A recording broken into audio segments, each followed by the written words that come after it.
Oh, look how dirty this thing is. It's filthy. Oh, jeez. Look at that. All right, let's go for a ride. All right, hoping this works out. Let's get these windows cleaned off though. Jeez. That nasty sludge.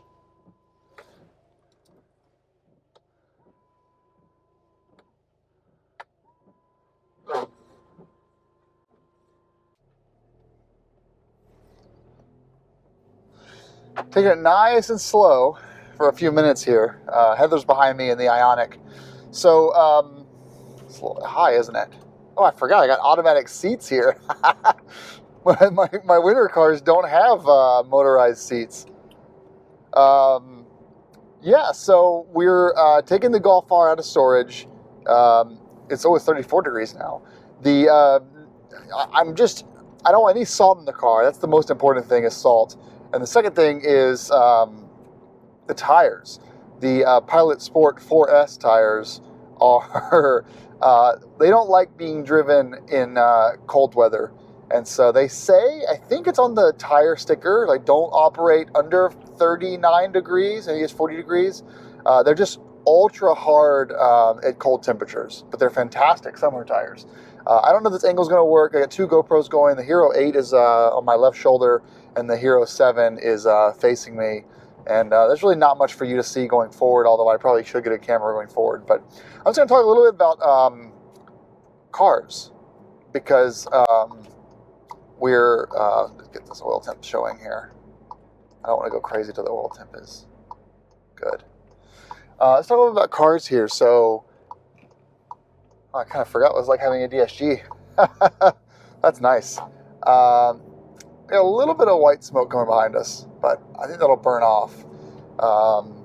So, Heather and I yesterday for about 15 minutes discussed the car situation. So, I can fit 4 cars in my driveway if we park them in a certain way, but to get the other 2 cars out is going to require moving the other 2 cars. So 2 cars blocking 2 others.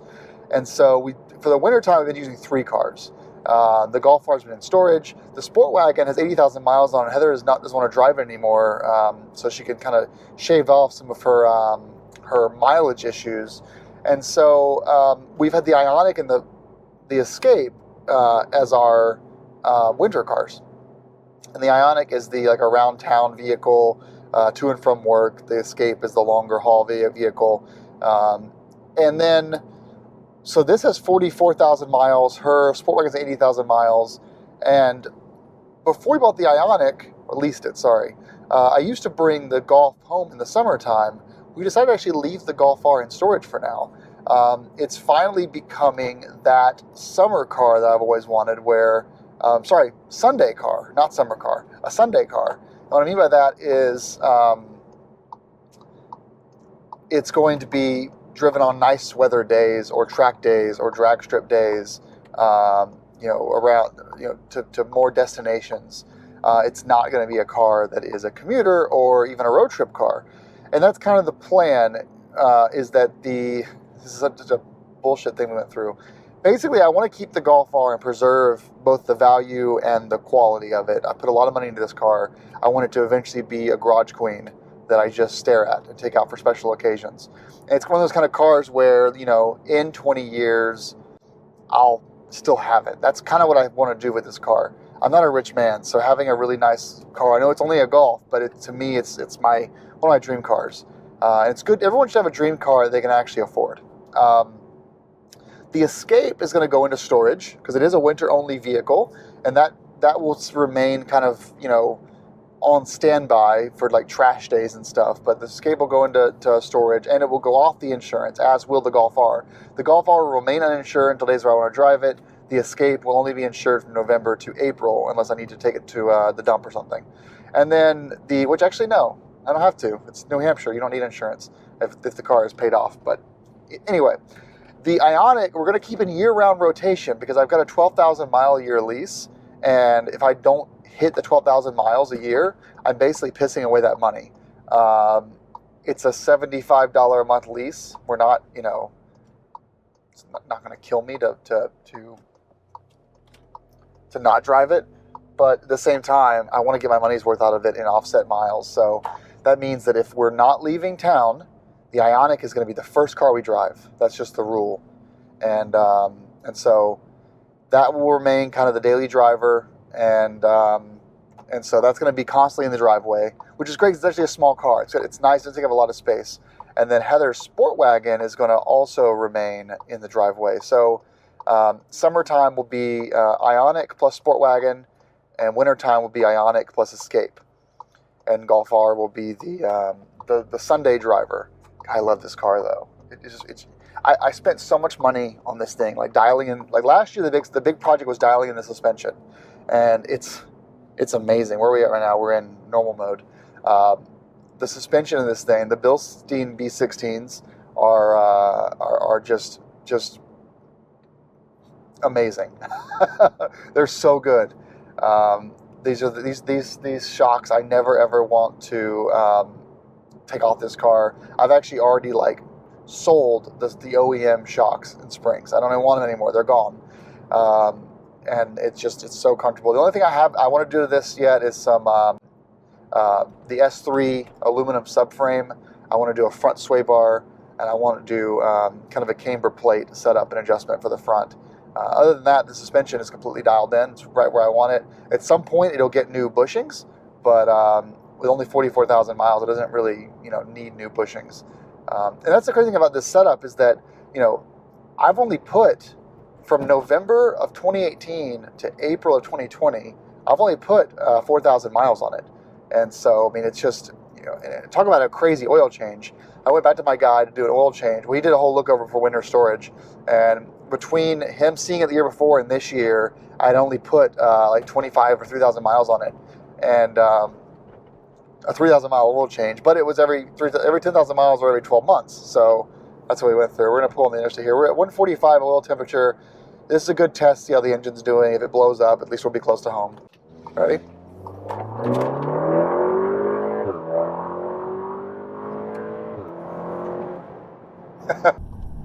Ready?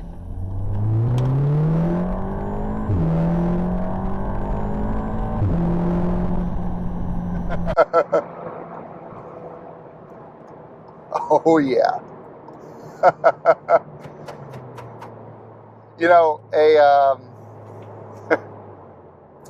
A lot of people don't. Let's put this in cruise control. There we go. Believe me when I tell them that the Golf R is faster than my. Yeah, she did well. Than my R1200 GS. Oh yeah, bikes are always faster. It's not. The R1200 GS, even with street tires, is not as fast as this thing. And people don't really believe me when I tell them that. But, we've got a car with almost 400 torque. And thanks to the Haldex all-wheel drive tune I did to this thing, it's now a 50-50 split of the torque. It's just monumental. It's the best. If you are at stage 2, the next best upgrade is not a turbo. It is an all-wheel drive Haldex tune from United Motorsport, because it goes from, so here's for you guys that don't follow golf stuff. Haldex is a all-wheel drive when needed system. So the way it works is it's front wheel drive all the time until you either launch or it detects front wheel slip. And it needs to be a pretty generous amount of slip for the rear to engage. And the front is locked. It's not an electronic or a physical limited slip diff. They're locked. The diff part of the front wheel axle is the brakes. So brakes allow for the tension for the torque to go to this. But there's no diff in the middle. Although I can get a wave track limited slip diff if I wanted to at some point. So anyway, let's get a little past here. So because the stock torque of the Golf R is, I think it's 292. What you get is you get about 140 foot-pounds of torque, 140, 45, whatever, to the front and the rear by default. And only a maximum of 50% of the torque can be sent to the rear axle. But when you start adding more power, the problem with the Haldex system on this car is that it won't add more rear wheel torque. So that split, that let's say it's 145 per axle, that split never gets better to the rear. You just add more to the front. And so the Haldex 290 Motorsport, what it does is it wakes up that 50-50 split, meaning that before the Haldex tube, I had 145 pound-feet of torque going to the rear axle. Now I have whatever 400 divided by 2, so 200. So I have 200 torque going to the rear axle, which it just makes a huge difference in launching. I love it. So anyway, back to the whole story. You know, if I had this is the god awful truth. If I had a 4-car garage, then I would have all 4 vehicles on site all the time, and the Golf R would get driven quite a bit actually. Every day that the weather's nice, and the ground has no sand on it, and it's just a beautiful day out for a drive on a Sunday, the Golf R, I would hop in the Golf R and go for a ride. The problem is, back to mine and Heather's conversation, we had another situation happen, which is great, but it also kind of sucks, which is Heather got a motorcycle. And while the Ioniq is going to be basically her daily driver year-round, I would like to see her ride her motorcycle on the really nice days. So that means that we have an R1200 GS and an F750 GS outside by our cars when it's nice out. So April 1st through November 15th. When I put those two outside, that space for a third vehicle goes away. So what will happen is the Escape will go up the hill behind our house on my neighbor's property. The Golf R will go to her parents' house, and then we'll have the Ioniq and the Sport Wagon parked in 2 spots at our house, along with 2 motorcycles. And on some days, the Beta will be outside too, or the K75 will be outside. So it's almost as if, like, I know people are saying, you just buy a new house. This is getting ridiculous. I know that we're working on that, but for now, until I get a 3 or 4 car garage, the Golf R has to be like 20 miles away from the house, and it's kept okay. It's kept safe. It's just a situation where it has to be stored that way because that's the only way to keep it stored. Oh man, I'm just, you know, I love this thing a lot. It's going to be paid off in August, by the way. This will be mine in August, and so. You know, to have a 2016 Golf R that I bought in August of 2015, this thing will be 5 years old, and it'll have 45,000 miles on it at 5 years old. That's incredible. And I've done all the maintenance at half intervals. It's in fantastic shape. It's got a full suspension overhaul, stage 2 plus tune. You know, long term, there's the suspension I mentioned at the beginning of the video. I also want to add the Euro spec fuel rail, so I can do multi-port fuel injection and E85 with water methanol. And once that's done and the suspension work is done, we'll basically have the greatest Golf R with a stock turbo. And I'm a huge fan of the IS38 turbo because the spool up is really fast. You don't have that like the big fat turbo delay where you get all your power at 5,000 to 6,000 RPM. This thing only spools to 6,000, or the RPMs only go to 6,000. I like that at 2,300 RPM, I'm getting my full torque up until around 5,400 when it drops off. And so, you know, as far as the power goes, as long as I can keep the IS38 turbo, I'm happy with it. I suspect this turbo will eventually blow because it's a revision 2 turbo from VW, and they're on revision like 7 of the IS38 now. And so eventually I will upgrade the turbo, but you know, I just love that ability to like give it gas and just go from 0 miles an hour. So yeah, I think that's pretty much it for this video. I just wanted to tell you guys that I still have the Golf R. It's still here. I know some of you are like antsy about where it's gone.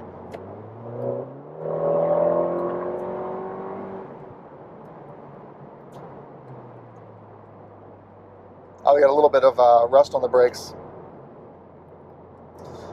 It's still here, and you know, it's not going anywhere anytime soon. There is a car that I'm going to be getting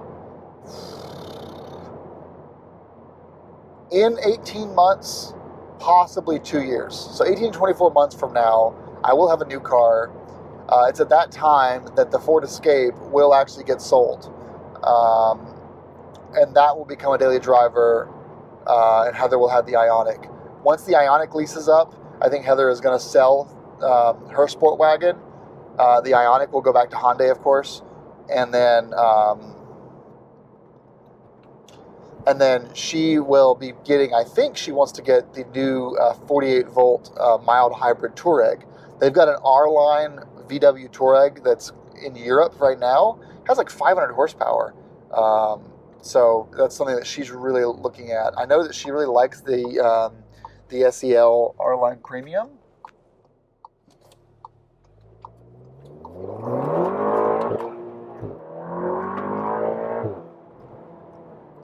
I know she really, sorry.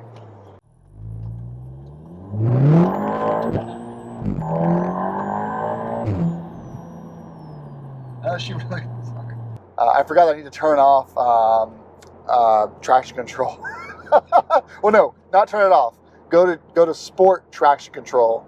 If I don't do that, it basically will not shift a second because it's trying to regain grip.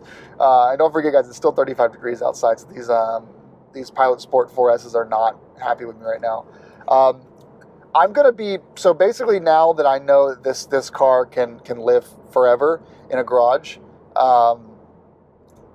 I'm going to be getting a new daily driver that's an annual, year-round car, and it's going to be electric, and it's going to replace the Ford Escape, and it's going to come around the same time the Ioniq goes away. And once the Ioniq goes away and the Ford Escape goes away, we'll just have this and the Sport Wagon, which is like back to square one. And the Sport Wagon should get changed over to the Tiguan or whatever Heather wants that time. Her Tiguan will be paid off in 1 year. Yeah, 1 year from now, her Sport Wagon will be paid off. So, you know, we're gonna have basically a year from now, no more car loans in the household. So that's when we'll basically run the Ioniq and the Escape into the ground, and then get rid of those for my replacement car, which I'm saving for now. So yeah, I'm really, really, really excited about it. I wish I could tell you more, but I don't want to. It's one of those things where I don't want to talk about. You know, you haven't caught a fish, I was in the boat kind of thing. So yeah, Golf R is handling beautifully, as you can tell. It's going great. I've got no check engine lights, no warning lights. Let's see here. I mean, it's going fine. The brakes are definitely rusty. These are Stop Tech rotors with EBC red brake pads, and yeah, they're pretty rusty. But that's just sitting. Oh man, I missed that steering feel. Like when you steer, it actually turns. I've had floaty steering wheels on these two cars, the Ioniq and the Escape, that it's just so nice to have. Like, let's give Jesse a flyby here.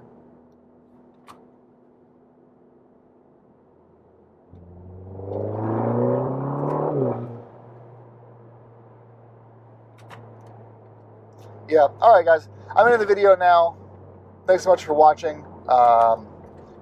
You know, the Golf R is still here.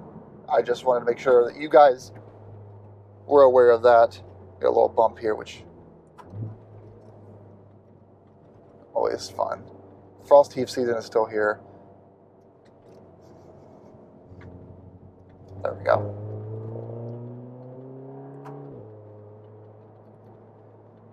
The little outside noise. Oh, can't do that one, can we?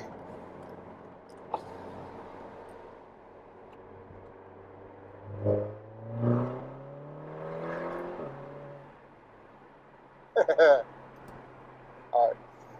Can't speed in the lime. I'll get in trouble. Thanks for watching, guys, and you know, I'm happy you're still here. Sorry there's not any Golf R videos, but you know, if you guys go back about 2 years, I was pretty upfront about it, actually. I was like, hey, the Golf R is done. You're not going to see much Golf R anymore. And I was right? And those of you that still subscribe from the Golf R days, hey, I appreciate you stuck around. This car will still have future projects. I keep threatening to Heather that I'm going to sell it. And she keeps telling me no. And she seems pretty committed to working it out where we keep this car. She loves the Golf R, not as much as me, but she likes it, appreciates it, loves driving it, loves riding in it. So this car, you know,